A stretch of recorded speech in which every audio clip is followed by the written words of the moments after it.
Manacles, Chapter 3. The bed Hannah had occupied was empty when Hermione was returned to the hospital ward in Hogwarts. Healer Stroud poured a potion down Hermione's throat as soon as she was placed in the bed. The pain in Hermione's mind subsided slightly. She blinked, and the dancing black spots that kept obscuring her vision finally started to fade away. Hermione felt nauseous. Her insides were roiling and cringing, like she had poison inside that her body couldn't expel. She was still shaking. She wanted to roll over and curl into a ball, but she couldn't summon the strength to manage it. "Guard her with your lives. If anyone wants to touch her, or so much as look at her, they will require permission from me," she heard Healer Stroud say. Hermione turned and could vaguely make out two large men standing behind Stroud. Their eyes were cold as they stared down at Hermione. Stroud cast several monitor wards on Hermione that rose up, shimmering around her body. After she had inspected the projections for a few minutes, Stroud turned and strode away, her healer robes billowing out behind her. Hermione stared up at the ceiling, trying to absorb everything that had happened to her that day. She felt like she should be crying, but she couldn't summon the tears. Resignation and hopelessness had entwined themselves with her soul since the moment she watched Harry die. After watching most of the people she loved die in agony, she had known her turn to suffer was lying in wait. Now it had come. Death had never frightened Hermione. Her fear had always been in the manner of death. She had watched the worst ways to go. Harry's death had been a mercy killing compared to the torture the Weasleys, Remus and Tonks had been subjected to. Lucius Malfoy had been standing mere feet from where Hermione was caged when he looked up at Ron and snarled, "This is for my wife!"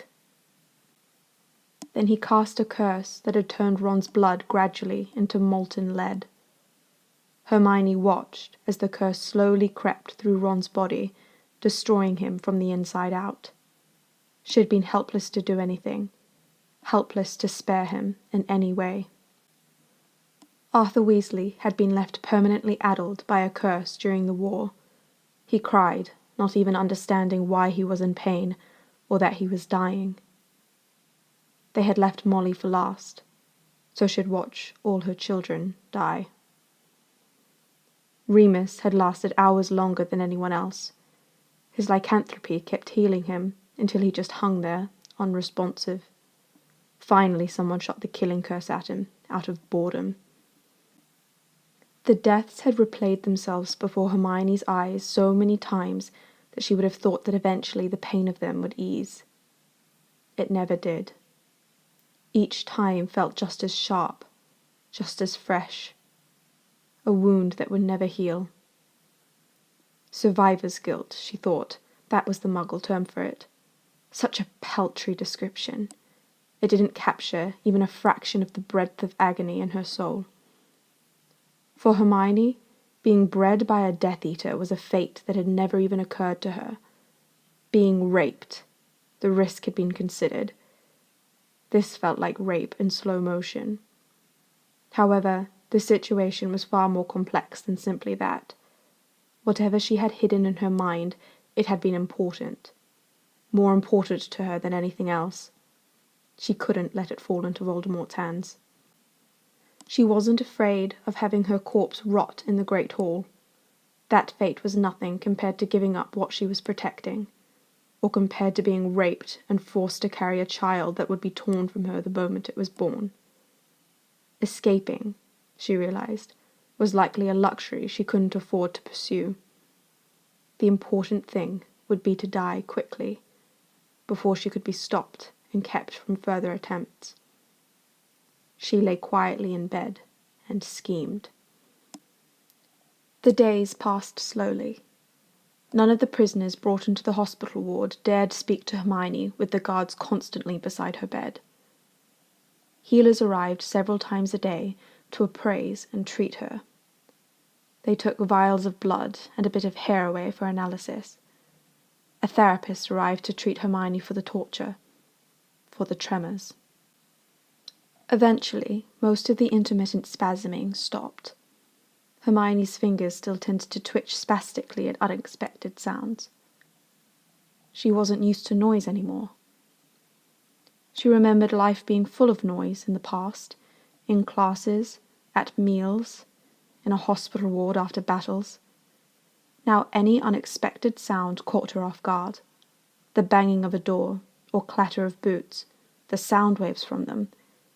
They felt like physical sensations on her flesh.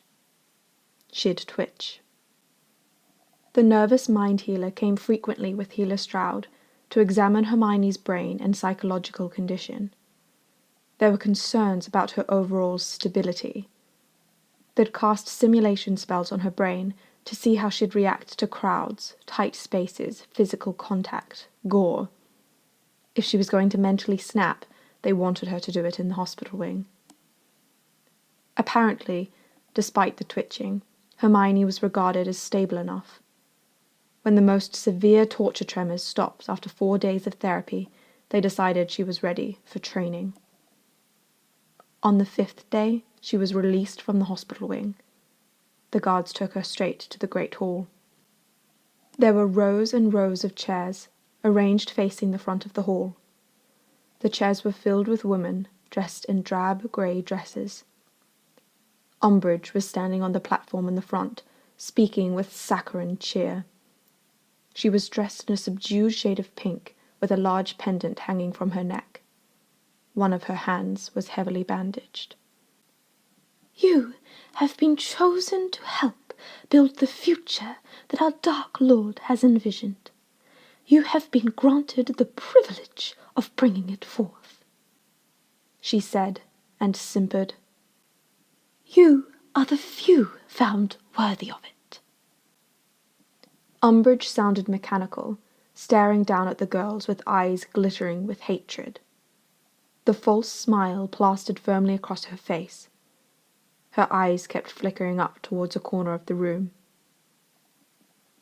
Hermione turned slightly to look and saw 2 Death Eaters standing there unmasked, Corban Yaxley and Thorfinn Rowell. They were both watching Umbridge with expressions of bored amusement. The Dark Lord has commanded that you be trained in order to fulfill your duties without fail. This is a great honor he has bestowed upon you. You do not want to disappoint him.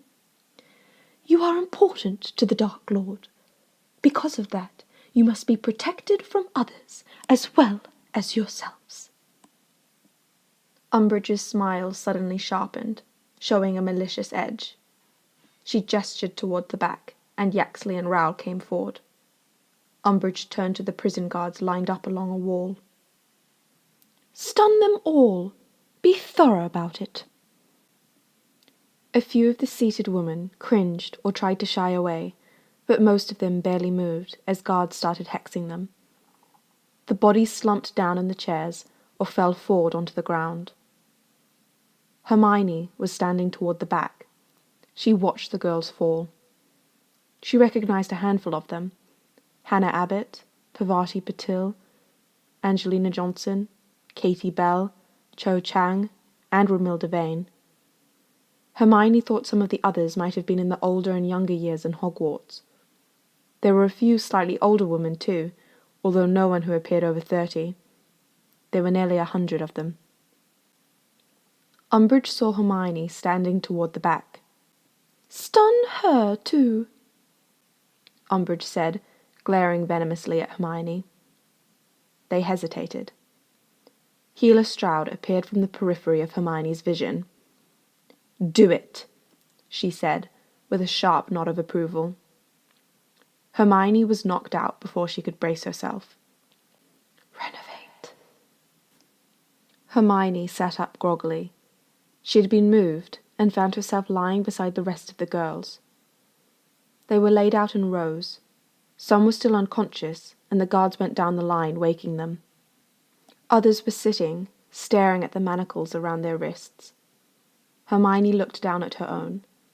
The magical bracelets looked different, a bit wider, and now without any clasp. A perfect circle of copper wrapped around each wrist.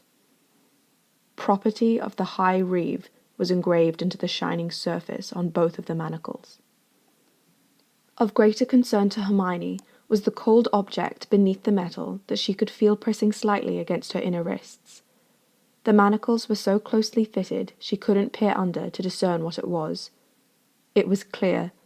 The reason they had been stunned was in order to remove and replace the manacles, presumably with something worse than what they already had been. The clock on the wall indicated that hours had passed since the stunning had started. Whatever the process had been, it had taken time. A large table had appeared in the great hall, covered with weapons. It couldn't have been a more obvious trap. Everyone stood cautiously and just stared. "Come forward," Umbridge said in a coaxing voice, beckoning from beside the table. "Come on, come see." No one moved. Umbridge looked disappointed. She had clearly hoped someone would be foolish enough to rush toward the table and try arming themselves. "You there, come here." Umbridge pointed at a girl in the crowd. Hermione thought the girl might have been in Hermione's year. Mafalda, she thought, from Slytherin. The girl obeyed slowly, cringing in apprehension. "Lift something up," Umbridge ordered her. Mafalda reached forward slowly, but when her hand got within a few centimeters of a knife, she abruptly snatched it back with a cry. Umbridge smiled in triumph. "Everyone now, come reach. See what happens." The women all shuffled forward reluctantly. Hermione approached in growing dread, her mind speculating. There must have been a barrier charm attached to the manacles, something that prevented them from getting close to certain objects. She extended her hand from a considerable distance and approached slowly. When her fingers were within 10 centimeters of a dagger on the table, a burning sensation began enveloping them. She pulled her hand away bitterly. Her options, if she needed to resort to suicide, were suddenly dramatically limited. She surveyed the various objects. Crossbow bolts, knives, swords, axes, kitchen knives, letter openers, even large steel nails. The spell work to create the punishing barrier appeared to have been comprehensive. She catalogued each item carefully. That couldn't be all the new manacles did. Inlaying a barrier charm was simple enough magic. There was something more complex about the new set. Hermione looked down and fidgeted them again. "These new bracelets will keep you safe and ensure the household you are sent to can take good care of you. The head of each household will carry a charm that allows them to always find you and know if you are ever in any danger. Given," Umbridge smiled sweetly, "the dangerous, volatile nature common among muggles, they will keep you from committing any acts of violence on anyone, including yourselves. They will help you to unwaveringly obey the Dark Lord in this generous opportunity he has given you." Several women were audibly sobbing. "These are such important wizards that you will be serving, after all. We don't want any mistakes or accidents inconveniencing them." A barrier charm, possibly some kind of compulsion spell, and paired with a monitor enchantment. That was what Hermione felt under the manacles, a monitor piece, tracking her physical well-being. Monitor enchantments were commonly used in the psych wards of hospitals to alert healers when patients were likely trying to injure themselves or act out. It tracked heart rate and hormones, picking up spikes and surges. Complex ones even tapped slightly into the consciousness. It wasn't mind-reading exactly, but it gave an impression on the wearer's state and inclinations. Trying to commit suicide or escape without any type of weapon, trapped under a sort of compulsion spell, without any mental indication or spike in heart rate, it would be nearly impossible. Hermione stood frozen in the great hall as she absorbed it. the days merged together into a haze of dread. They were trained. Umbridge would hold what looked like a small lantern and issue an instruction. When she finished speaking, the lantern would glow slightly and the manacles would grow warm as magic sank in, ingraining compulsions into their minds. It was done gradually. It seemed that each instruction needed time to take root in their psyches, to mold their behavior. You will be quiet. You will be obedient. You will not hurt anyone. You will not offend the wives. You will not resist when bedded. After being bedded, you will not move for 10 minutes. You will do everything to get pregnant quickly and produce healthy children. You will not have sex with any man but the one designated. As the days passed, Hermione could see the effect of the instructions on the other woman. They grew quieter and quieter. During the first few days, there were hushed whispers at night. By the third day, the rooms were mostly quiet, aside from the muffled sobbing.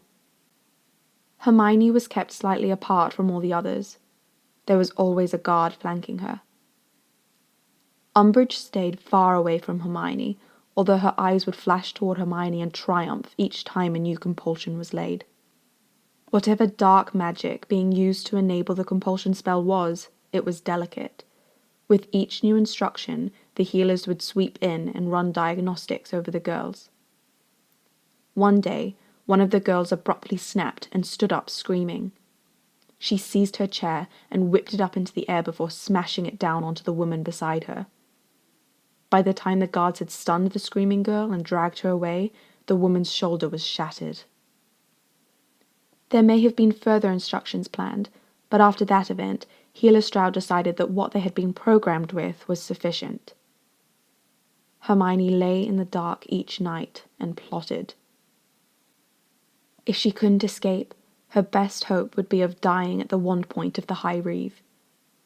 He was, from what Hermione had been able to gather, very quick to murder.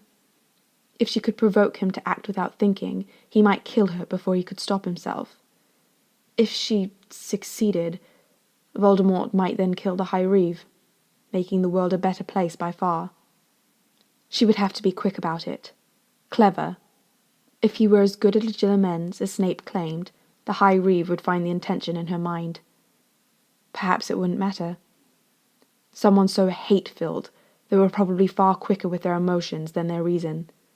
She could use that to her advantage and draw a noose around both their necks. "Strip," Umbridge said several days later. Hermione wasn't sure if it was the compulsion or merely the futility of resistance that caused her to obey automatically. Probably both. She, along with the rest of the women, unbuttoned her drab grey dress and pulled off her undergarments. They stood shivering in the cold room. There were 72 of them left. 20 had been pulled by Healer Stroud out of concern they'd snap like the screaming girl had. They all stood nude, but for the shining copper bracelets on their wrists, folding in on themselves to hide their bodies from the leering appraisals of the guards. "Dress in these." With a flick of her wrist, Umbridge unfurled a large pile of clothing. Bright scarlet dresses and robes, red as blood. No undergarments. Hermione was thin enough that she barely missed having a bra, but the lack of underwear was keenly felt, like a raw nerve. "And these, for the winter chill," Umbridge said, smirking, as she unfurled another pile of clothing. Wool, thigh-high stockings. Then Umbridge added a pile of white bonnets and scarlet, flat-soled shoes. Hermione put everything on. The bonnet was last.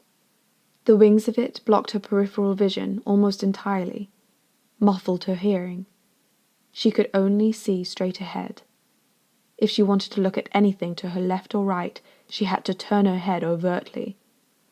It was all carefully crafted to engender vulnerability. They could barely see, barely hear, couldn't resist, couldn't refuse, couldn't escape. Their well-being would rely entirely upon endearing themselves to whomever owned them, so they would be pliant, If you leave the home you have been assigned to, you are required to wear these bonnets. You are not to be looked at, Umbridge commanded. This is the end of my training for you.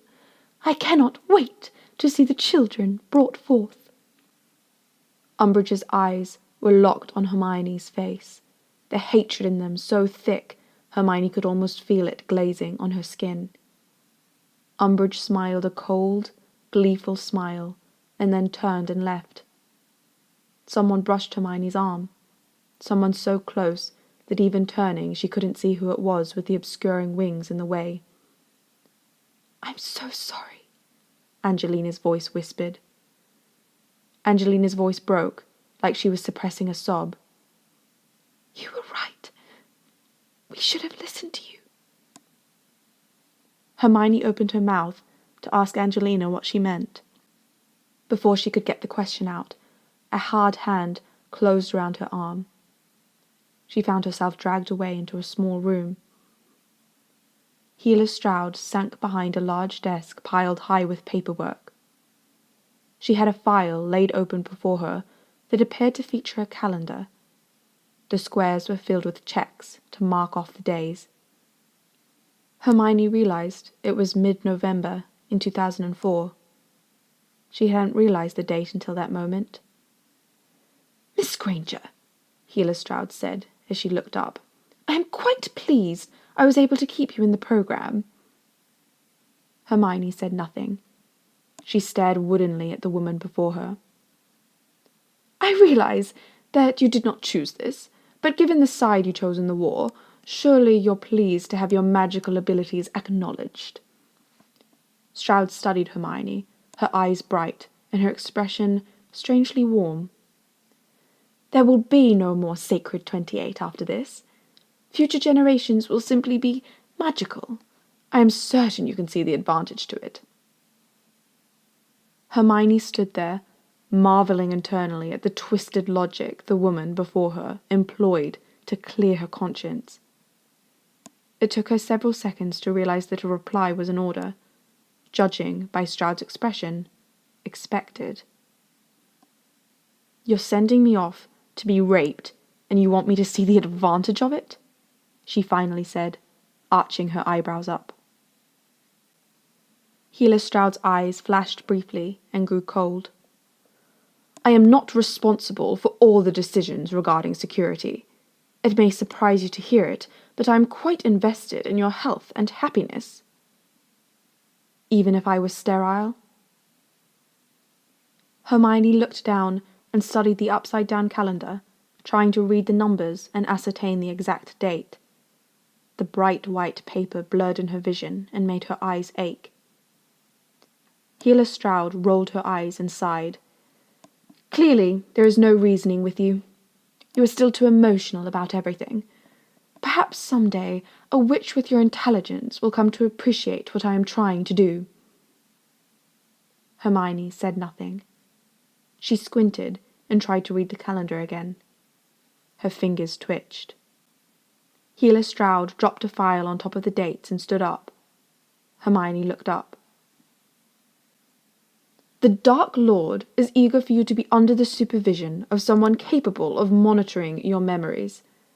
I had requested an extension in order to see how the training affects you, but you'll reach your window of fertility in a few days, and the Dark Lord wants you pregnant as soon as possible. I would have helped you prepare physically, but you don't seem to want my help. The High Reaver's married. I'm sure he knows what to do and won't mind training you to suit himself." Healer Stroud gave a cold, thin smile, and Hermione flinched. Her stomach twisted painfully. Healer Stroud reached into her drawer and pulled out a bag. "This will take you to the High Reeves estate. They're expecting you." She reached toward Hermione. Hermione skittered back. She dropped her chin down and tried to breathe. She just needed a moment to brace herself, to prepare for what she was about to face and what she was about to do. "Put out your hand," Healer Stroud said as she walked around the desk toward Hermione. Hermione's heart was pounding painfully in her chest as she bit her lip and tried to swallow the dread rising up in her like a tide. Helpless, defenseless, obedient. You will be obedient. Hermione's hand began to raise itself. A coin fell onto her palm. Instantly, she felt a tug behind her navel as she was whisked away.